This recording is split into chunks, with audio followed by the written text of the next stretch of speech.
तो supreme court में जजों के 9 खाली पदों पर नियुक्ति की प्रक्रिया शुरू कर दी गई है। चीफ जस्टिस एनवी रमणा की अध्यक्षता में मंगलवार को हुई कॉलेजियम की बैठक के बाद 9 जजों की नियुक्ति की सिफारिश केंद्र को भेज दी गई।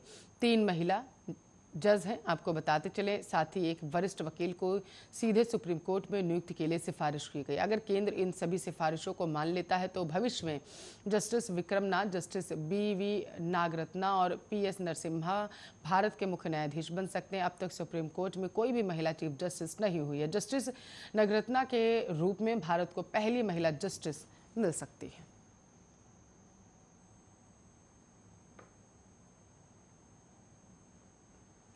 तो बिहार कैबिनेट की बैठक में मंगलवार को 17 एजेंडों पर मुहर लगा दी गई। इनमें से एक बिहार पंचायत चुनाव भी है। यह घोषणा हुई है कि इस बार 11 चरणों में पंचायत चुनाव होंगे। सबसे खास बात यह है कि पंचायत चुनाव में पहली बार ऑनलाइन आवेदन करने की सुविधा भी दी गई है। आप आधिकारिक वेबसाइट पर जाकर ऑनलाइन अप्लाई कर सकते हैं। इस बार 6 पदों के लिए चुनाव होगा। 4 पद का चुनाव ईवीएम और 2 पदों का चुनाव बैलेट पेपर पर होगा। आवेदन करने के लिए वेबसाइट पर जाना होगा। वहीं वोटरों के लिए हेल्पलाइन नंबर भी जारी कर दिया गया। बताया जा रहा है कि इस बार कोरोना संक्रमण के कारण ऑनलाइन और ऑफलाइन नामांकन पत्र भरने की व्यवस्था की गई। वोटर, आपको बताते चलें, सीधे वेबसाइट पर जाकर अप्लाई कर सकते हैं और राज्य निर्वाचन आयोग जो है उसकी तरफ से पटना सदर प्रखंड के पदाधिकारियों को प्रशिक्षण दिया गया। बताते चले कि इस बार पंचायत चुनाव में 11 चरणों में वोट डाले जाएंगे। मंगलवार को कैबिनेट ने पंचायत चुनाव का ऐलान कर दिया। 24 सितंबर को पहले चरण का चुनाव होगा और 12 दिसंबर तक वोट डाले जाएंगे।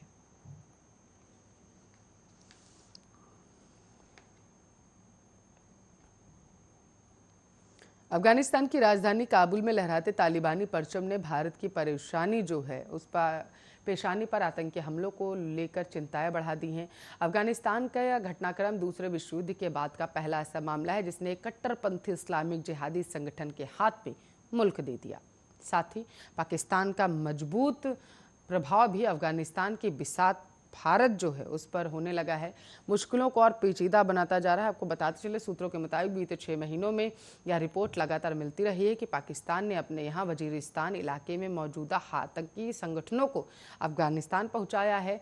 इसमें लश्कर-ए-तैयबा, जैश-ए-मोहम्मद जैसी तंजीमों को आतंकी भी शामिल हैं।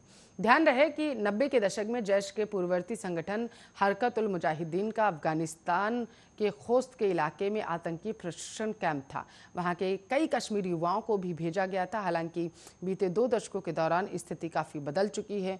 उच्च पदस्थ सूत्रों का दावा है कि भारत में आतंकी हमलों को नाकाम करने की क्षमता पहले के मुकाबले कहीं अधिक हो चुकी है। और इसी के साथ साथ इस बात से इनकार नहीं किया जा सकता कि आतंकी फिर भी कुछ हरकतों को अंजाम देने में लगातार कायम हुए हैं। और आपको बताते चलें, लेकिन जम्मू कश्मीर या भारत के किसी अन्य भाग को अलग करना उनके लिए फिलहाल के लिए तो संभव होता नहीं दिख रहा।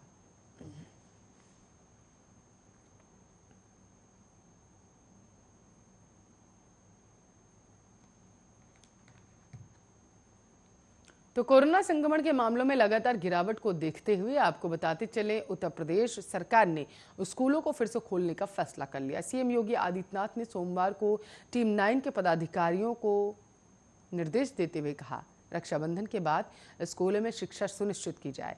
6ठी से 8वीं कक्षा के लिए 23 अगस्त से कक्षाएं शुरू कर दी जाएंगी। 1ली से 5वीं कक्षा तक के लिए 1 सितंबर से कक्षाएं चलेंगी। इस बीच सीएम आदित्यनाथ ने यह भी कहा है कि राज्य सरकार की प्रभावी रणनीति और निरंतर प्रयासों के कारण कोविड-19 संक्रमण दर में कमी आई है।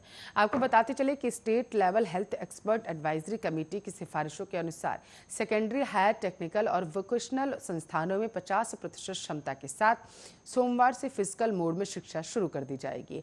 हर जगह 2 पालियों में क्लासेस चलाने के निर्देश दिए गए। साथ ही कोविड प्रोटोकॉल का भी पालन अनिवार्य किया गया। कोचिंग संस्थान के प्रवेश द्वार पर कोविड हेल्प डेस्क स्थापित कर कोविड-19 प्रोटोकॉल का पालन करने के निर्देश दिए गए। कोचिंग संस्थानों में मास्क और सोशल डिस्टेंसिंग को अनिवार्य किया गया।